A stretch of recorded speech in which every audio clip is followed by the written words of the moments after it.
This is an unofficial, fan-made audiobook. All original stories are owned by Wizards of the Coast. If you are enjoying these stories, please consider subscribing to my Patreon over at patreon.com/voxoraculum for some special patron-exclusive content. Thanks. On with the story. There are many Jeskai styles. Riverwalk imitates flowing water.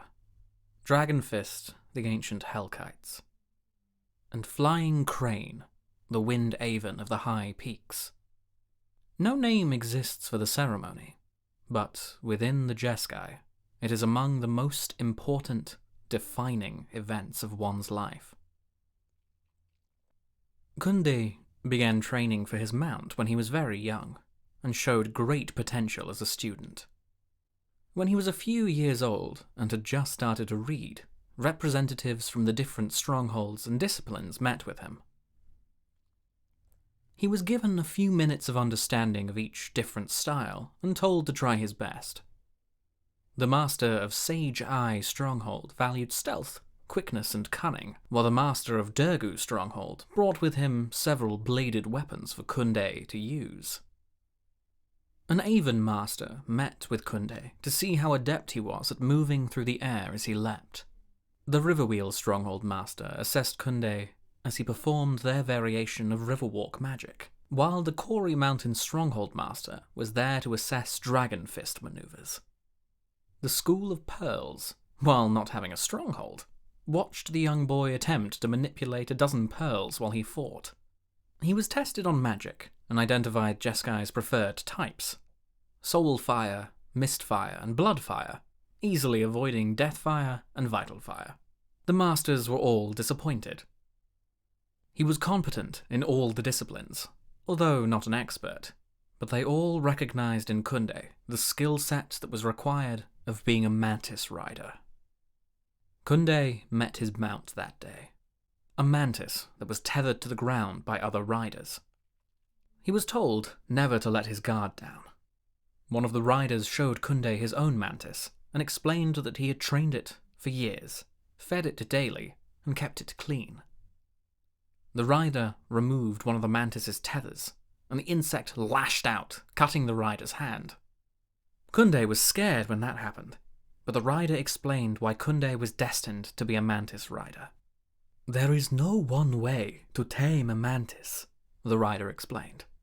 "It takes parts of all the disciplines to learn how to stay forever vigilant and control your mantis, sometimes while also fighting another foe.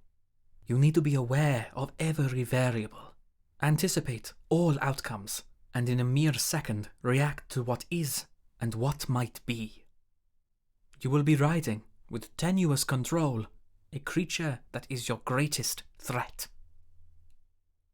Kuhnde had felt honored. He was young and filled with the promise of prestige. As he began to train, he saw how unique his path would be.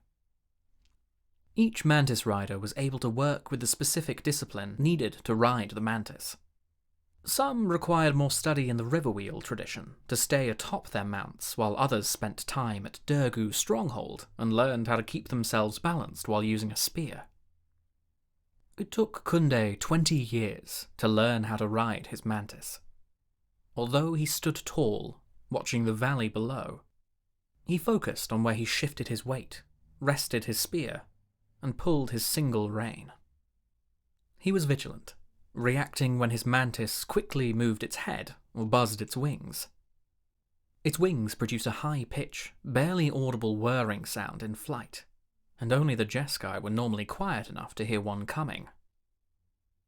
Kuhnde understood his mantis enough to know what the changes in pitch and speed of the buzzing meant. His mantis was restless and wanted to move. Kuhnde allowed the mantis to fly freely, steering it only when it flew too close to the tower windows, where other students took lessons.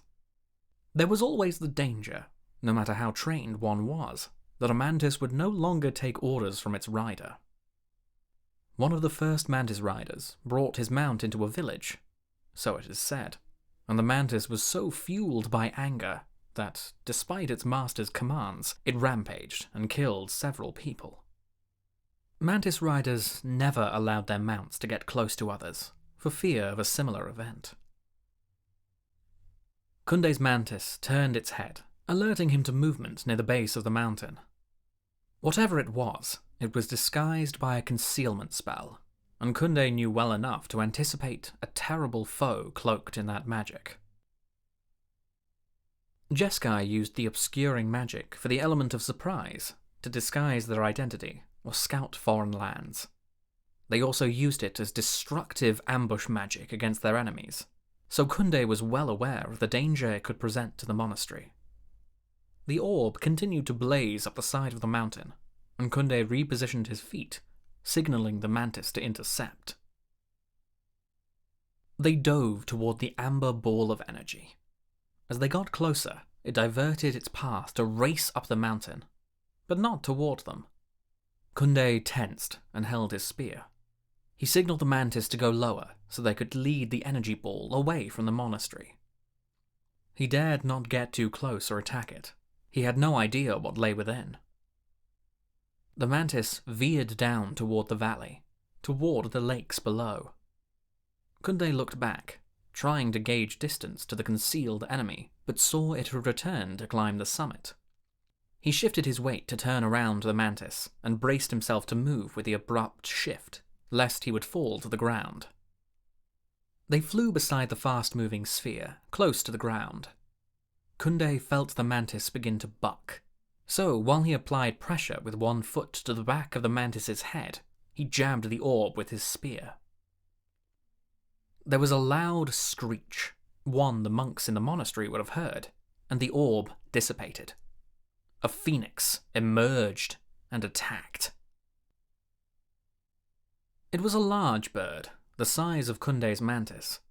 It burned brightly as it slashed with its claws. Fire rolled off of the phoenix's wings like liquid, leaving trails of burning earth, but the phoenix had presented its underbelly. Kuhnde made the mantis take the attack, and it slashed at the phoenix. It cut the phoenix with its longer claws, and blood and flame emerged from the wound. The phoenix screeched again and flew higher. Kuhnde understood it was attempting to get away, but it was flying toward the monastery tower, most likely to land and try to regain its strength. A bird landing on the monastery would be no cause for alarm, but that bird was a force of nature and left fire in its wake. Kuhnde watched as the phoenix headed toward the tallest tower, which housed this stronghold's library, a building least welcoming to an invader of fire. The scrolls in the library were not important, of course, but the information written in them needed saving.